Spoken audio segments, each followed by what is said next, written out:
작성하겠습니다. 부활절 작은 칸타타를 준비했습니다.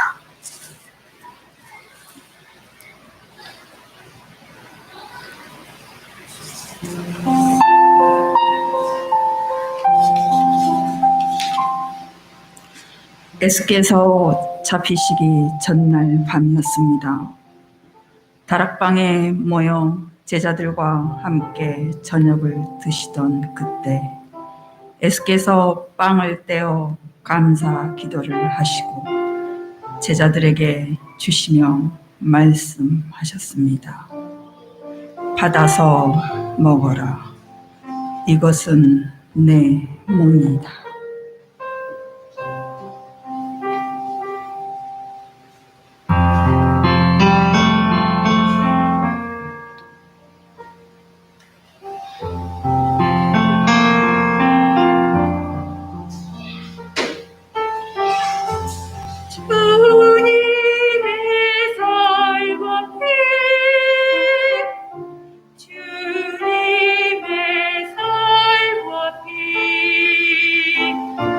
세상 위에 갇히신 주님의 살과 피, 주님의 살과 피, 주님의 살과 피, 세상 위에 갇히신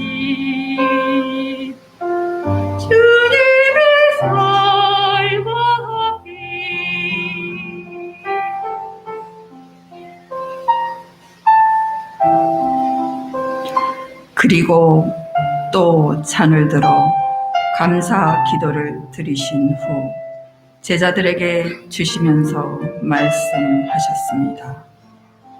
너희 모두 이것을 마시라.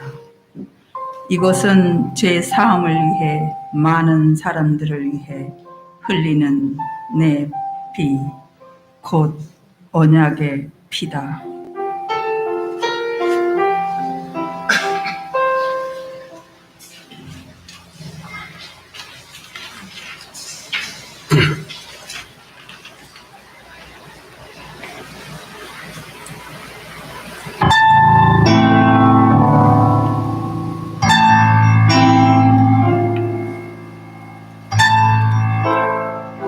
어둠에 눈이 먼 사람들은 외쳤습니다.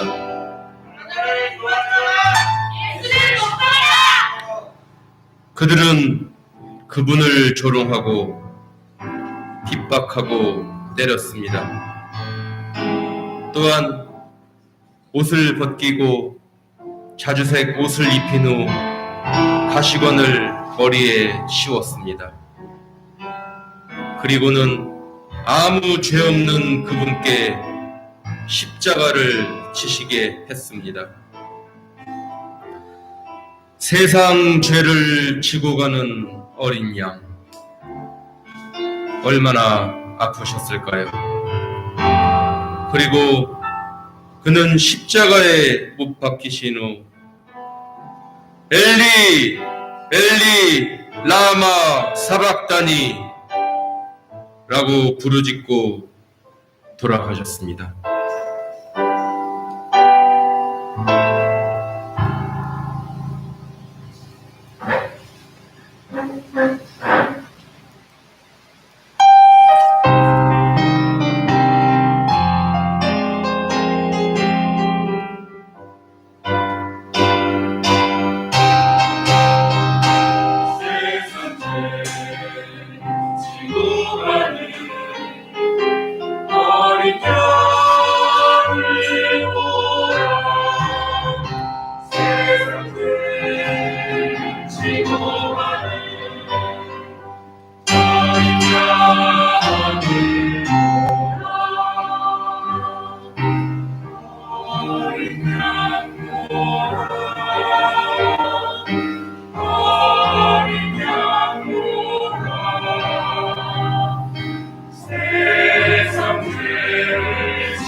언약을 보라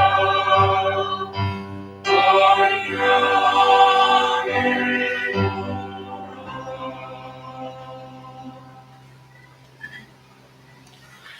거룩하신 주님, 당신은 생명의 빛을 우리에게 주시려고 낮고 낮은 이곳으로 오셨습니다. 또한 세상에 있는 자기의 사람들을 사랑하시되 끝까지 사랑하셨습니다. 지금 우리가 육체 가운데 사는 것은 우리를 위해 자신을 내어주신 하나님을 믿는 믿음으로 사는 것입니다. 놀랍고도 완전한 그 십자가의 사랑을 통해 우리는 오직 은혜로 살겠습니다.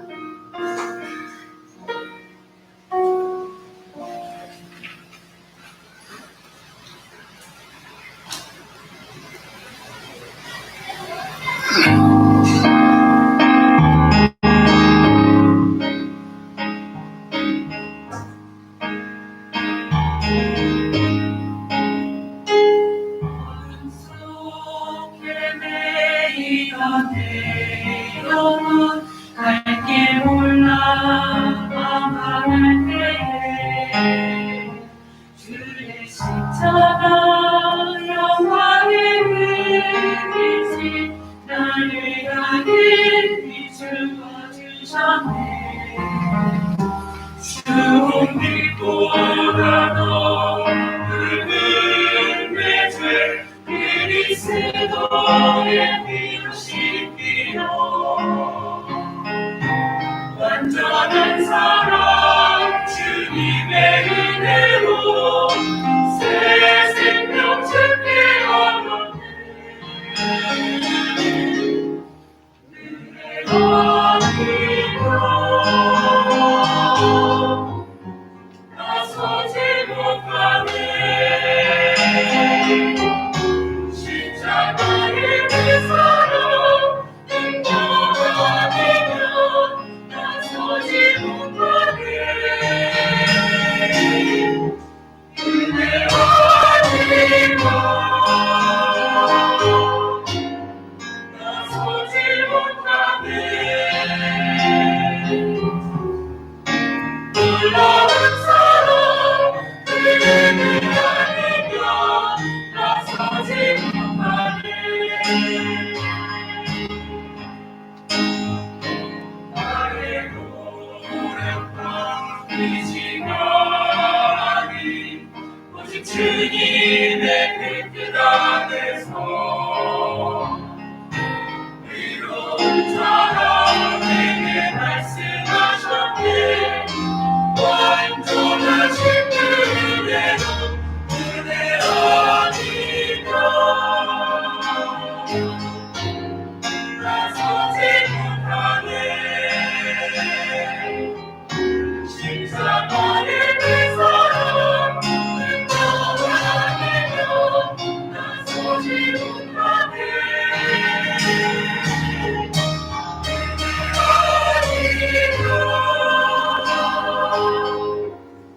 나서지 못하네. 완전한 사랑 은혜 아니면 나서지 못하네. 이제 나 산거 아니요 오직 예수 내 안에 살아계시니 나의 능력만이 주님만으로 예수와 함께 살리라. 오직 은혜로 나 살아가리라. 십자가의 그 사랑 주의 능력으로 나는 서리라. 주의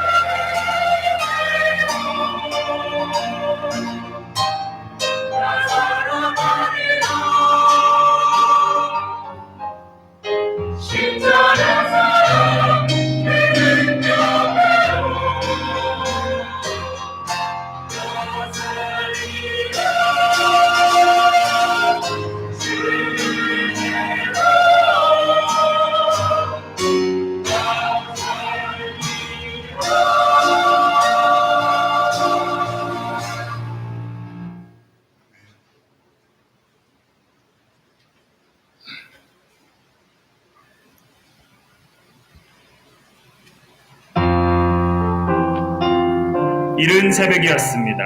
막달라 마리아, 요한나, 야고보의 어머니 마리아가 부활의 첫 증인이었습니다. 무덤을 막고 있던 바위가 굴러졌듯 우리의 의심과 두려움도 사라져버렸습니다.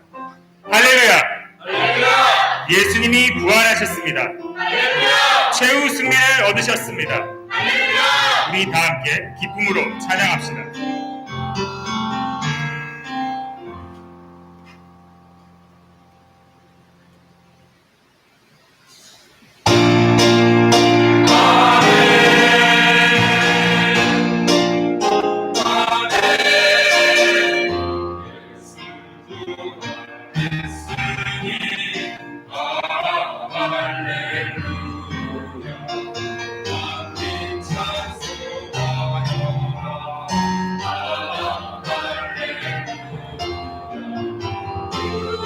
생명 되시니 할렐루야 우리 부활하겠네 할렐루야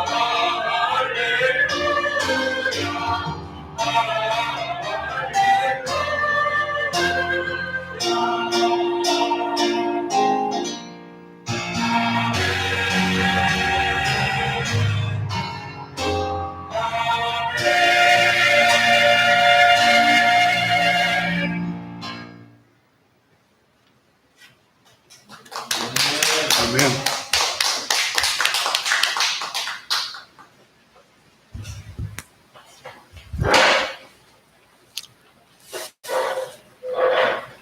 코로나로 인해서 찬양도 제대로 함께 모여서 못 드리고 또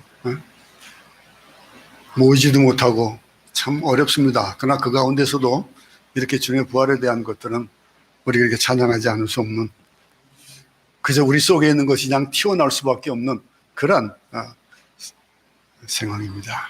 참 수고했습니다. 애썼습니다. 성경 봉독하겠습니다. 마태복음 28장 8절부터 15절입니다.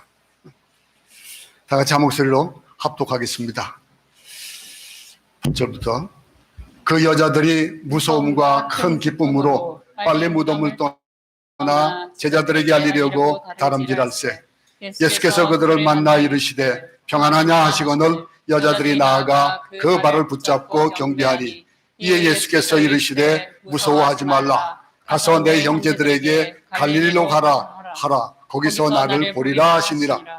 여자들이 갈 때 경비병 중 몇이 성에 들어가 모든 된 일을 대제사장들에게 알리니 그들이 장로들과 함께 모여 의논하고 군인들에게 돈을 많이 주며 이르되 너희는 말하기를 그의 제자들이 밤에 와서 우리가 잘 때에 그를 도둑질하여 갔다 하라.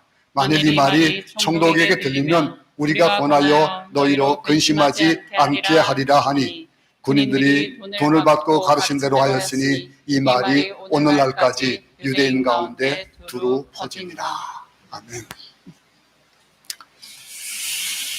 여러분, 긴박한 소식이 우리에겐 어떤 것들이 긴박한 소식일까요? 어떤 것들이 속에서부터 우러나는, 급해서 전하지 않으면 견딜 수 없는 그런 것들일까요? 아마 그런 것들은 여러분들이 각자가 또 다르게 생각할 수 있겠지만은, 그럼 무엇보다도 급한 일이 있을 때에 우리 우스갯소리로 지역 얘기를 하면서 충청도 사람들은 천천히 이래요 저래요 그랬다고 얘기하잖아요. 근데 우리가 급한 것들은 그렇게 전할 수가 없습니다. 그냥 우리 속에 있는 것들이 막 튀어나와서 견디지 못하고 얘기할 수밖에 없는 거예요. 그런 가운데는 슬픈 소식도 있을 것이고 그런 가운데 기쁜 소식도 있고 그럴 겁니다. 그러나 특별히 기쁜 소식 가운데서도 예수 부활하셨다라고 하는 거, 그 일이 여러분들에겐 어떤 소식입니까? 그 일들이 그냥 나 혼자 가지고 있는 그러한 소식에 끝나느냐, 아니면 그것을 가지고 지금 전하지 않으면 견딜 수 없는 그런 뜨거운 그런 가슴이 아주 그냥 울컥울컥해지는 그런 메시지냐라고 하는 거예요. 예수님 무덤을 찾아간 여인들에게 천사들이 두려워 말라, 예수님은 다시 살아나셨다, 가서 전하라 라고 하는 메시지를 주었습니다. 근데 이 일이 그들에게 어떻게 다가왔을까요? 그들에게 예수님이 살아나셨어? 라고 할 때에 그 속에 어떤 마음이 있을 수 있을까요? 우리의 지식이나 우리의 경험이나 어떤 그런 것들을 가지고 이해해 본다면은 고개를 갸우뚱거리면서 그래요? 라고 할 수 있겠지만은 예수님께서 살아계시면서 내가 십자가에 못 박히겠고 그리고 사흘 만에 부활해서 하나님 앞에 부활하는 그런 모습들을 미리미리 말씀하셨거든요. 근데 그 부활하는 것에 대해서 우리가 어떤 개념을 가지고 있냐에 따라 가지고 그들은 달라졌을 겁니다. 근데 이 7절 서두에 천사는 뭐라고 얘기합니까? 빨리 가서라고 합니다. 빨리 가서. 이 말에서 우리는 부활의 소식은 어떤 소식보다도 빨리 급히 전해야 되는. 근데 우리는 세상에서 급한 것들이 참 다르게 있어요.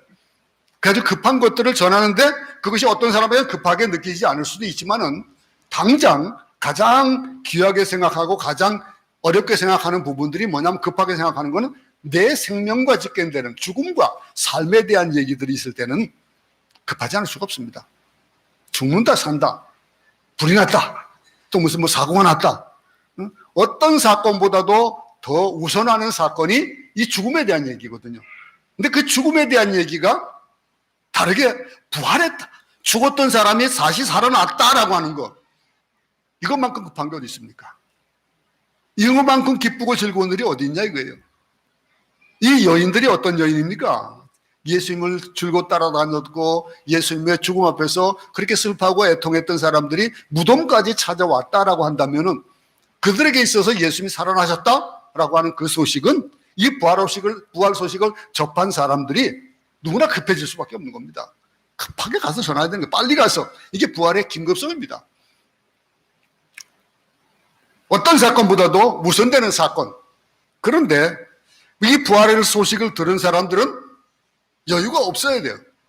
여유가 없는 사람들이 있고 근데 여유가 있는 사람들이 있어요. 부활의 소식을 전하는 사람은 한순간도 전할 쉴 여력이 없거든요. 머뭇거릴 여력이 없어요. 주저할 수가 없습니다. 예수님이 부활하셨다. 이 엄청난 사실. 모든 사망 권세가 무너지고 모든 죄악의 세력이 깨어지고 모든 사탄의 세력이 박살난 이 엄청난 사실을 빨리 전해야 된다라고 하는 것. 기독교는 어떤 종교입니까? 기독교는 지극히 도덕적입니다. 지극히 윤리적입니다. 그러나 기독교는 도덕적인 종교가 아닙니다. 윤리적인 종교도 아니고요. 기독교는 부활 종교입니다. 부활이 없으면 이 기독교가 아무 의미가 없는 거예요. 여러분 부활이 없다면 이 자리에 앉을 수 있겠습니까? 부활의 찬양을 이렇게 할 수 있겠습니까? 착하게 살아라. 나쁜 짓 하지 마라. 정의롭게 살아야 된다. 이게 아니에요. 예수님이 죽었다가 살아났다라고 하는 것을 믿는 게 종교예요. 이게 우리 기독교예요.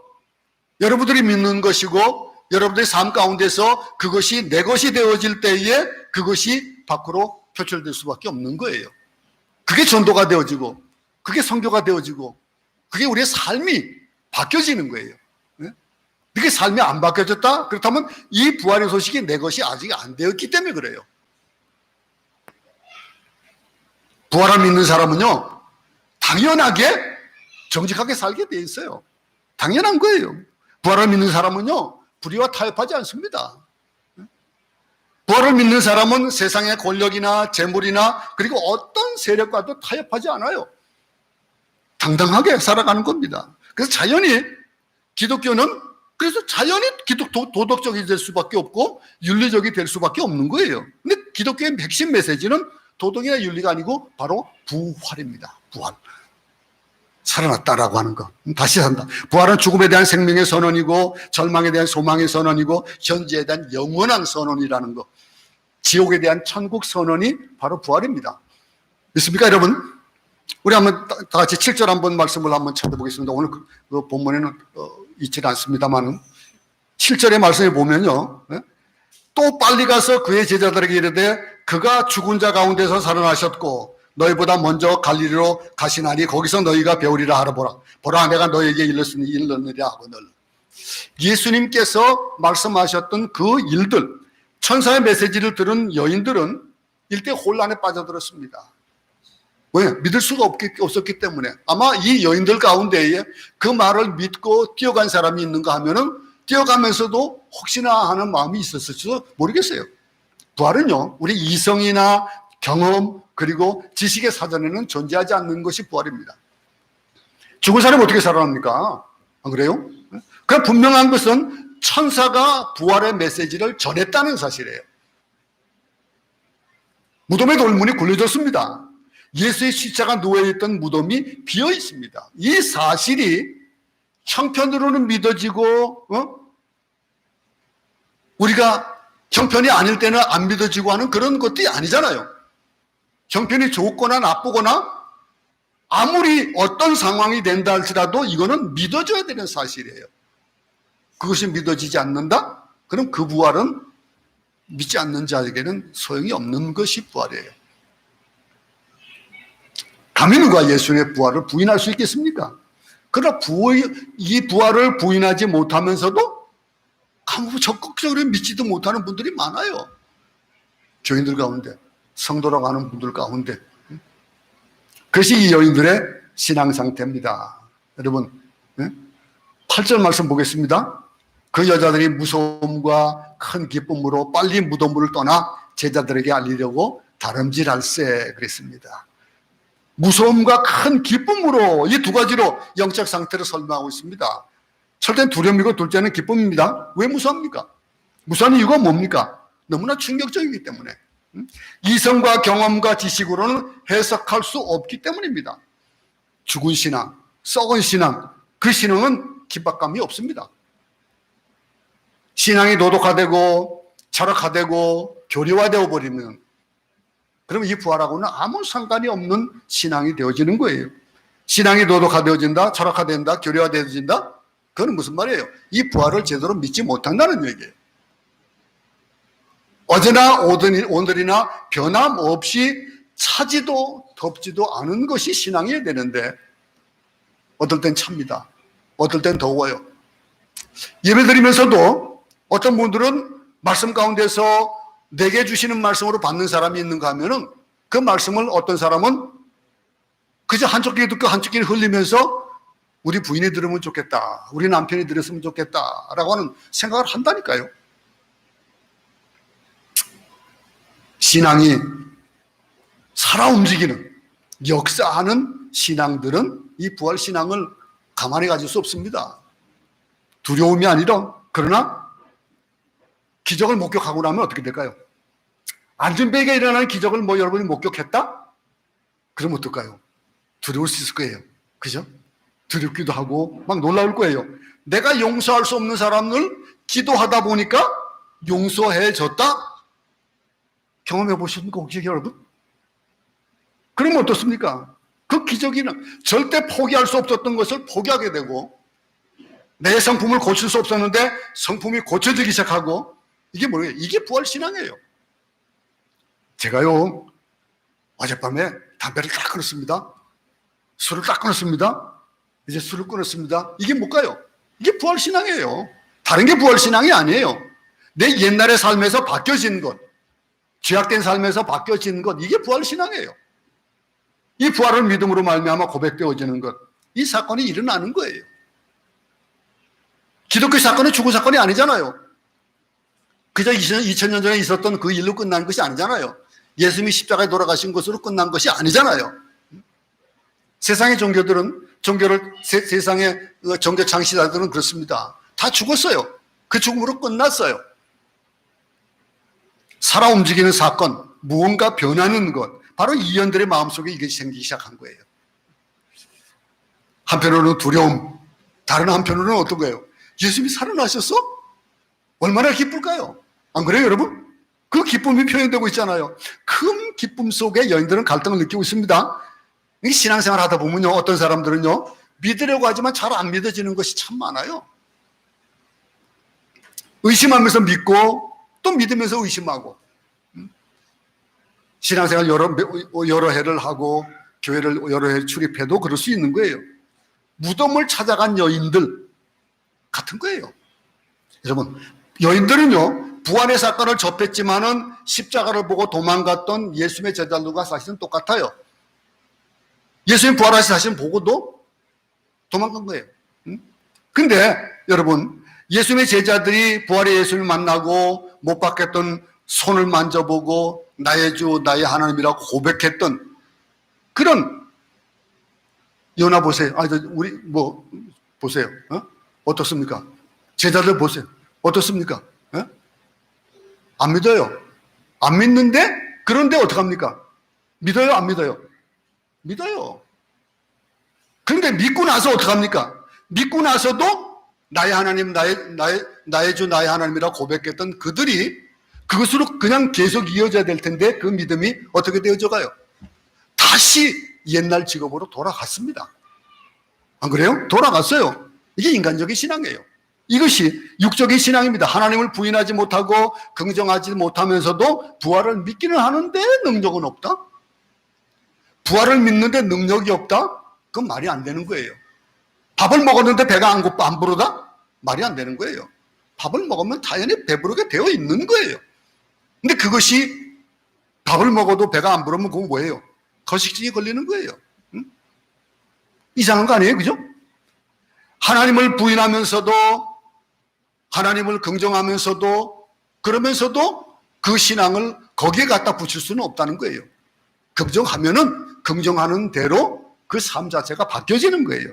이들이 언제 깨어났습니까? 오순절 성령이 임했을 때 그들이 변했습니다. 예수님이 부활하고 나서 그리고 나서 다락방에 모여서 기도하다가 그들이 오순절 성령을 받고 그들이 변화됐어요. 여러분, 나는 아직도 교회 신앙생활을 한 지 오래됐는데 왜 내 믿음이 이럴까 걱정하지 마세요. 성령을 받으면 한 시간에 하루아침에 바뀌어지는 겁니다. 근본적인 전환을 경험하게 되는 거예요. 죽음이 두렵지 않게 되고 관원이 무섭지 않게 되어지고 감옥에 가는 것은 무섭지 않고 말하는 것마다 기적이 나타나고 능력이 나타나고 부활은 곧 능력이 되고 마는 겁니다. 언제 그런 능력이 나타납니까? 바로 성령을 받으면 그렇게 되어진다라고 하는 거예요. 내가 아직도 그 부활의 능력이 없다. 부활을 지식으로 믿으면은 그 신앙 고백은 될 수 있지만은 능력은 안 된다라고 하는 것들을 잊지 말기 바랍니다. 오순절을 체험하고 부활의 십자가는 우리 구원의 기초예요. 그 시초가 되어지고 근거가 되어지지만은 그 부활이 전부예요, 사실은. 어떤 신앙의 전부가 다 부활의 신앙이 되는 거예요. 이 부활과 십자가와 부활은 오순절 사건과 성령의 사건과 만날 때에, 그럴 때에 삶의 능력으로 밝히는 거예요. 그들이 방언하고 그들이 외치는 것이 뭘 외치는 겁니까? 여인들은요, 두려움과 기쁨을 가지고 제자들에게 뛰어갔습니다. 신앙은 무덤을 떠나는 거예요.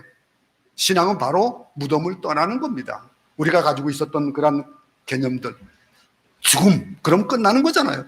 근데 그 죽음 이후의 것들을 부활을 믿는다면 그들은 떠납니다. 거듭나지 못한 사람들, 인간적으로 사랑하고 인간적으로 헌신한 사람들은 무덤을 쫓아가는 사람들이에요. 죽음을 향해 가는 사람들, 단지 예수님의 시신만을 추구하는 신앙이에요. 그들에게 예수님이 없었습니까? 예수님이 있었어요. 예수님이 돌아가신 것 때문에 그들은 마음 아파하면서 그 무덤을 찾아갔어요. 예수님의 시신은 영원히 무덤에 갇힌 것이 아니라 부활하여 다시 살아나셨습니다. 그러므로 우리가 만나야 될 그분이 누굽니까? 시신은 예수가 아니라 부활하신 예수님이에요. 우리가 찾아가야 될 것은 예수님의 시신이 누워있는 무덤이 아니라 무덤을 떠나 살아나신 예수 그리스도께서 전하라고 하는 그 부활 신앙을 가지고 전하는 그 신앙이 우리의 신앙이 되어지는 것. 그게 참된 부활을 믿는 신앙입니다. 부활을 믿습니까, 여러분? 부활 신앙을 가졌습니까, 여러분? 그렇다면 이 세상을 두려워하지 않습니다. 부활 신앙을 가진 사람 돈을 떠날 수 있습니다. 부활 신앙을 가진 사람 명예를 떠날 수도 있고 직장을 떠날 수도 있고 무덤을 파고 살지 않아요. 우리 인간의 삶들은 다 무덤을 파는 삶들이에요. 매일매일의 삶이 무덤을 파는 삶입니다. 예수님을 믿되 시신인 예수를 믿는 것이 아니라 부활하신 예수님을 믿어야 능력이 나타나는 것이라는 것. 여러분, 살아계셔서 역사하시는 예수님을 경험하는 여러분 될 수 있기 바랍니다. 그 부활이 내 것이 되어짐으로, 그러므로 우리가 부활을 전하지 않으면 안 되는 기뻐함으로 그들이 달려갔잖아요. 그 기뻐함이 우리 모두에 있기 바랍니다. 여인들이 무덤을 떠나 제자들에 알리려고 뛰어갔습니다. 신앙은 달려가는 겁니다. 아까 새벽에 이동 목사님 말씀하셨잖아요. 가만히 앉아있는 것도 아니고 그냥 일어나서 어떻게 하는 겁니까? 떠나는 거예요. 가는 겁니다. 달려가는 거, 걸어갈 수가 없어요. 달려간다는 건 뭡니까? 긴박성이 있을 때 달려가는 거예요. 천천히 가지 않고, 여러분 운동을 해도 그냥 걷는, 그냥 뭐랍니까? 그냥 더 걷는 것 가지고 운동이 되는 것도 있을 수 있을 거예요. 그런데 경보를 하면 어떻게 됩니까? 좀 더 빨리 걸으면 운동이 더 되죠? 근데 그것에 더 뛰어가면 어떻게 됩니까? 운동이 더 됩니다. 하나의 그냥 그 작은 얘기겠지만은, 여러분, 급하면은 안 달려갈 수가 없어요. 달려가게 돼 있는 겁니다. 절박성, 긴급성, 이게 바로 신앙이거든요. 이 부활을 믿는 신앙, 긴급성이 없는 것, 절박성이 없는 것들은 신앙이 아니에요. 부활을 믿지 않는 거예요. 오늘도 할 수 있고 내일도 할 수 있다? 그건 신앙 아닙니다. 내가 당장 예수를 믿는다? 우리에게 이런 기대와 흥분과 모험이 있다면은 신앙은 모험입니다. 여러분, 우리 모두가 삶자적으로 근본적으로 변화되어지고 털어 움직이고, 그것이 부활신앙이기 때문에 그렇습니다. 서두르거나 조급한 것은 달라요. 서두르거나 조급하면 막 우왕좌왕하는 것과 다릅니다. 목적을 향해서 뛰어가는 것, 부활하신 주님의 소식을 전하는 데는 걸어갈 수가 없는 거예요. 기뻐가지고 막 그냥 빨리 뛰어가가지고 전해야 되는 거예요. 예수님이 살아나셨다? 뛰어가면서, 걸어가면서, 찬양하며, 노래하며 기적을 선포하는 우리 모두가 되어 수 있기 바랍니다. 천사의 말을 듣고 부활하신 예수님의 소식을 전하려고 급히 뛰어가는 여자들에게 어떤 일이 생깁니까? 주님이 나타나셨습니다. 주님이 나타나셔서 말씀하신 몇 가지 메시지가 있어요. 오늘 그 세 가지 메시지를 우리가 오늘 볼 겁니다. 첫 번째, 구절을 다 같이 한번 읽겠습니다. 시작. 예수께서 그들을 만나 이르시되 평안하냐 하시거늘 여자들이 나아가 그 발을 붙잡고 경배하니 그랬습니다. 부활하셔서 첫 번째 하신 말씀이 뭐예요? 첫 번째 메시지가 평안하냐 이거예요. 이거 많이 들어봤죠? 평안하냐라고 하는 거. Peace be with you라고 하는 거. 예수님께서 부활하셔서 제자들에게 처음 나타나셔도 너에게 평강이 있을지어다 그랬습니다. 이 평강, 이 peace be with you 하는 거, 평안이 그대들에게 있을지어다라고 하는 거.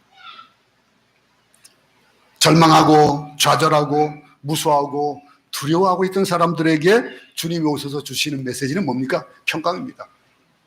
세상이 참 허스손합니다. 세상이 참 힘듭니다. 힘든 속에서 들리는 소식들마다 안타까운 소식이 들리고 아픈 소식만 들립니다. 그럴 때일수록 우리에게 주시는 메시지는 뭡니까? 평강입니다. 예수님이 부활의 메시지를 전해주셨습니다. 여러분 모두가 평강을, 주님이 주시는 그 평강이 우리 모두에게 있기 바랍니다. 평안이 주님이 주시는 메시지가 평화예요. 예수님이 십자가로 승리하셨기 때문에, 사탄의 세력을 꺾으셨기 때문에, 모든 불의와 부정을 꺾으셨기 때문에, 사망 권세를 무너뜨리셨기 때문에 우리에게 주시는 것, 그 평화예요. 그 평강이에요. 그래서 이제 너는 평안을 얻을 수 있다. 전쟁은 끝났다. 고난은 끝났다. 이 너의 눈물을 닦아주고 다시는 고통과 애통하는 것, 그것이 없는 새 하늘과 새 땅의 축복을 줄 것이다. 내게 평안이 있을지어다 라고 하시는 그 음성을 우리 모두도 들을 수 있기 바랍니다. 이 여인들이 들었듯이 이 평안은 세상이 주는 평화가 아니라 그렇습니다. 하늘이 주는 평화고 세상의 육체적인 쾌락이나 지위로 물질적인 만족감으로 얻어지는 평화가 아닙니다. 그것은 그리스도로 말미암는 부활의 평화입니다. 이 평화를 소유해야 할 것이고, 예수님이 나타나셔가지고 평화가 그들에게 있을지어다, 그대들에게 있을지어다라고 하는 peace be with you 하는, 나가 그 발을 붙잡고 경배하던 그 여인들이 이 평안의 소식을 듣고 부활에 대한 여인들의 반응이 뭐예요? 당장 이루어지는 그 반응은 먼저 무릎을 꿇는 겁니다. 예배하는 겁니다. 경배하는 겁니다. 무릎을 꿇고 예배했다는 것. 경배했다는 것은 겸손과 예배를 의미하는 겁니다. 여러분, 예수님이 베들레헴 말구에서 태어나셨을 때 들에서 양을 치던 목자들이 말구유까지 가서 무릎을 꿇고 아기 예수께 경배했습니다. 멀리서 동방박사들이 황금과 유향과 몰락을 가지고 예수님께 무릎 꿇고 경배했습니다. 영광스러운 그에게 경배하는 것. 우리의 삶 자체가 그런 예배의 삶이 되기 바랍니다. 경배의 삶이 되기 바랍니다. 우리가 왜 하나님을 잘 믿지 못합니까? 그 이유는 하나님을 대적하기 때문에 그럴 수도 있겠지만은 대적하지 않으면서도 우리가 하나님을 잘 믿지 못하는 그 한 가지 이유가 뭐냐면은 내가 무엇을 하겠다라고 하는 것. 제가 누구도 설교할 때마다 말씀드리는 것이 바로 그거잖아요. 내가 하고 아니요, 내가 할 수 있는 거 아무것도 없어요. 세상 보세요. 여러분이 할 수 있는 것들이 뭐가 있습니까? 하나님이 하셔야 되는데 나도 무엇이 있다고 생각하는 거예요. 지식이 있고 돈이 있고 세상의 명예가 있기 때문에 교회 와서도 대접을 받아야 된다. 그렇기 때문에 예배가 이루어지지 않는 거예요. 예배는 뭡니까? 무릎을 꿇는 게 뭡니까? 나는 없는 거예요. 교회 올 때 무릎을 꿇어야 됩니다. 사람에게 대접을 받으러 할 때 참된 예배는 의미가 없잖아요. 참된 예배가 되지 않잖아요. 봉사로 와야 되고 형제를 지배하러 오는 것이 아니라 형제를 섬기는 것이 그것이 바로 무릎 꿇는 거 아닙니까? 겸손한 것. 겸손한 마음으로 주님 앞에 무릎을 꿇는 그런 무릎 꿇음이 이 여인들과 같이 당연히 되어지는 거예요. 그거는 하려고 해도 안 되는 거예요. 여러분 마음속에 근심이 있고 걱정이 있고 그런데 얼굴에 표가 안 나게 아무리 가식을 해봐야 표가 나게 돼 있습니다. 자연히 나도 모르게 한숨이 나오게 되어 있습니다. 그런데 이 무릎을 꿇는다라고 하는 것, 하나님 앞에 경배한다라고 하는 것, 이건 한 여인이 옥합을 깨뜨려서 예수님의 발에 붓던 예배 행위와 똑같은 겁니다. 우리 신앙이 왜 피곤합니까? 그 피곤한 이유는 예배가 없기 때문입니다. 우리의 삶에 평강이 없고 기쁨이 없고 즐거움이 없다면 예배의 삶을 회복할 수 있기 바랍니다. 가정 예배를 회복하고 기도를 회복하고 우리가 매일매일 주 앞에 올려드리는 이 일들이 예배의 삶이 되어지는 그러면은 주님이 주시는 평강이 너에게 있을지어다 하는 그 평강이 내게 온다는 거 하는 거. 두 번째 메시지가 있습니다. 이 시간에 부활하신 주님 앞에 무릎을 꿇고 엎드려서 노래해야 될 것이 뭡니까? 나의 주 나의 하나님 주님을 찬양합니다 라고 하는 그 고백을 여인들과 같이 드린다면은 두 번째 메시지는 10절에 나타납니다. 10절을 보겠습니다.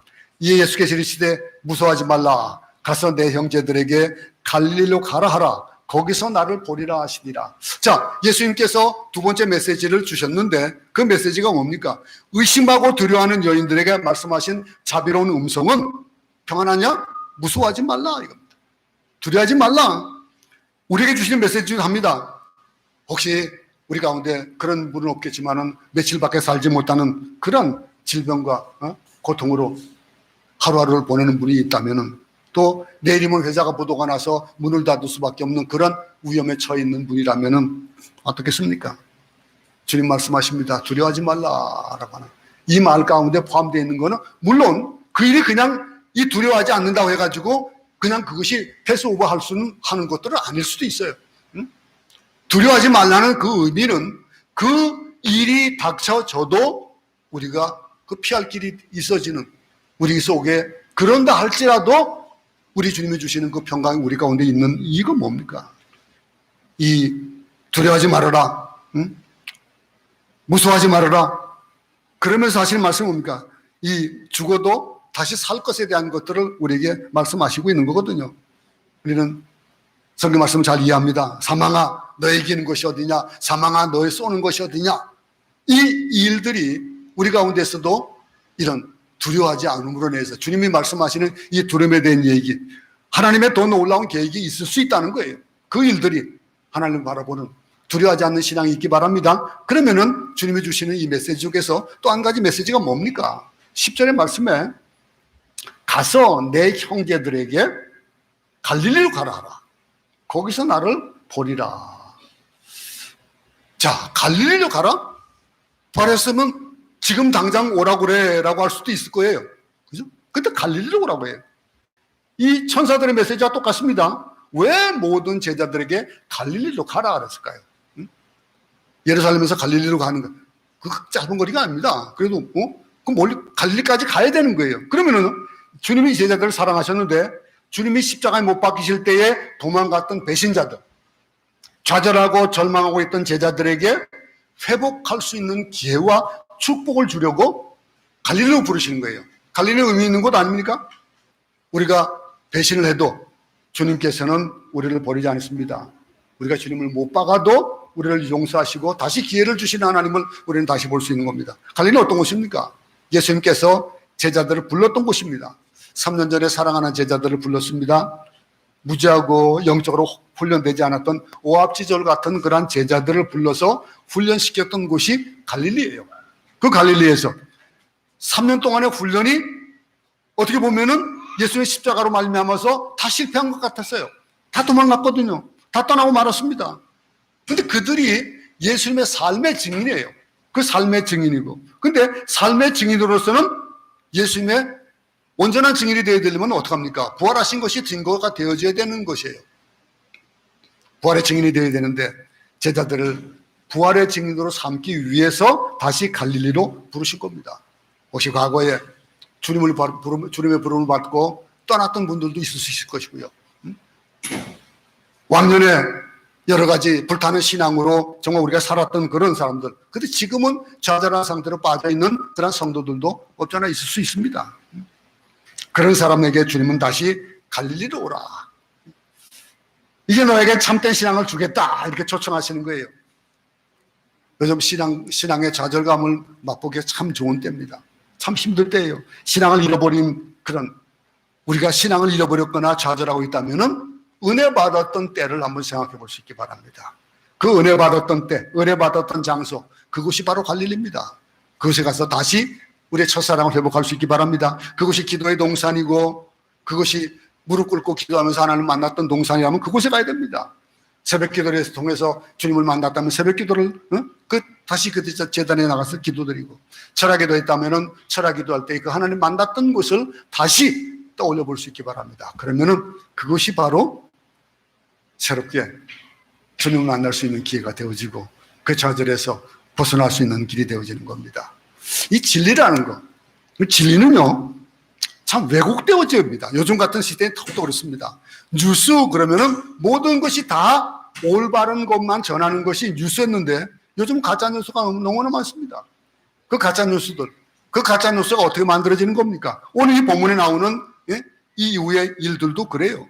11절부터 13절에 보게 되면은 대제사장들과 장로들이 나옵니다.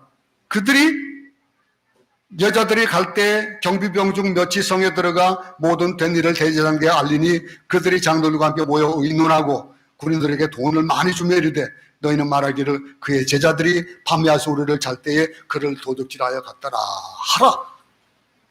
이렇게 시키고 있습니다. 대제사장과 장로들은 부활의 엄연한 진실을 받아들일 수가 없는 거예요. 진실을 감추고 왜곡하려 합니다. 이 왜곡되어지는 일들이 얼마나 많습니까? 이 방법은 2000년 전이나 지금도 동일하게 사용되어져 있습니다. 사탄이 쓰는 방법입니다. 그 방법들이 어떤 방법으로 쓰고 있습니까? 여기 보면은 이 12절에 보면은 그들이 장로들과 모여 의논하고 군인들에게 돈을 많이 주며 그랬습니다. 세상에 추구하는 것이 돈이에요. 세상에 추구하는 것이 그거예요. 그것 가지고 믿음을 흔들려 가고 있습니다. 참된 부활에 대한 진리를 그것으로 매수하려고 하는 그런 일들이 있다라고 하는 거예요. 그러면서 13절에 뭡니까? 이르되 너희는 말하기를 그의 제자들이 밤에 와서 우리가 잘 때 그들 도둑질하여 갔다 하라. 진실을 왜곡하는 그런 거짓말입니다. 부활하신 사건을 어떤 사건으로 만드는 거예요? 예수님 실종하신 사건으로 만드는 거예요. 실종 사건으로. 부활하신 사건을 실종 사건으로 왜곡하고 있는 겁니다. 이 거짓말이 지상에서 통할 수 있을 거예요. 지금 통하고 있습니다. 세상에서는. 근데요, 우리가 이 많은 사람들이 그 진리 아닌 것에 목숨을 걸고 살아가는 사람들, 이 역사라는 것들이 그렇잖아요. 이 군병들이 소문을 낸 것처럼 그것이 진짜인 것으로 알고 믿는 사람들이 있다라고 하는 거예요. 그게 15절에 보면 뭐니까 군인들이 돈을 많이 받고 가르친 대로 하였으니 이 말이 오늘날까지 유대인 가운데 두루 퍼지니라 그랬습니다. 계속해서 이어지고 있다는 거예요. 잘못된 그런 복음에 대한 얘기들, 세월이 지나가면은 거짓된 역사가 바로 수정될 것이라고 생각하기도 합니다. 그런데 수정되는 것보다도 수정되지 못하고 바로 다르게 해석되어져 가지고 그것이 묻혀져 가는 진리가 얼마나 많습니까? 여러분, 인간이 바로잡는 역사는 완전하지 않습니다. 왜냐하면 인간은 타락한 역사에, 죄의 역사에 사로잡혀 있고 감춰진 역사, 잘못된 역사들이 계속 진행되고 있기 때문에 그렇습니다. 인류 최대 사기가 뭡니까? 진화론입니다. 많은 사람들이 그것을 역사적인 진실로 받아들이고 있습니다. 이 시대 가장 위대한 사기극 뭡니까? 무신론입니다. 하나님 없다고 믿는 겁니다. 그러나 그건 사실이 아니죠. 우리가 믿든 안 믿든 하나님은 살아계신 거예요. 태양이 있다, 구름이 가려졌다 해도 태양이 없는 것이 아니라는 거예요. 우리가 믿든 안 믿든 태양은 존재하는 거예요. 밤에 태양이 없다 그러면 태양이 없는 것 같이 보이지만 태양이 있는 거거든요. 부활의 능력이 오늘도 믿는 자들에게 나타나는 것입니다. 여러분, 그 부활의 능력이 우리에게도 나타나길 바랍니다. 그 부활의 능력, 예수님의 시신은 결코 도둑 맞은 것이 아닙니다. 부활하셨습니다. 그리고 지금 이 자리에 우리와 함께 계시다는 것을 믿을 수 있기 바랍니다. 이 믿기 위해서 우리가 해야 될 일은 뭘까요? 성령 충만한 겁니다. 날마다 바른 신앙 안에서 주님의 살아계심을 내가 믿으면은 그걸 전하지 않을 수 없는 거예요. 보라는 우리에게 말씀하십니다. 평화가 그대들에게 있을지어다. 놀라지 말고 두려워하지 말아라. 가서 전하라. 온 천하를 다니면서 만민에게 이 부활의 소식을 전하라. 가서 모든 족속으로 제자를 삼아 아버지와 아들과 성령의 이름으로 세례를 주고 내가 세상 끝날까지 너희와 항상 함께 할 것이다. 내 증인이 되어라 라고 하시는 그 말씀. 내 양을 먹이라, 성령을 받으라, 성령이 너에게 임하면 권능을 받고 예루살렘과 온 유대와 사마리아 땅까지 이르러서 내 증인이 되리라 라고 하시는 그 말씀이 오늘 이 여인들에게 예수님께서 주신 메시지입니다. 두려워하지 말고 가서 전하라. 우리 부활의 소식을 전하는 우리 모두가 되어지기를 간절히 소원합니다.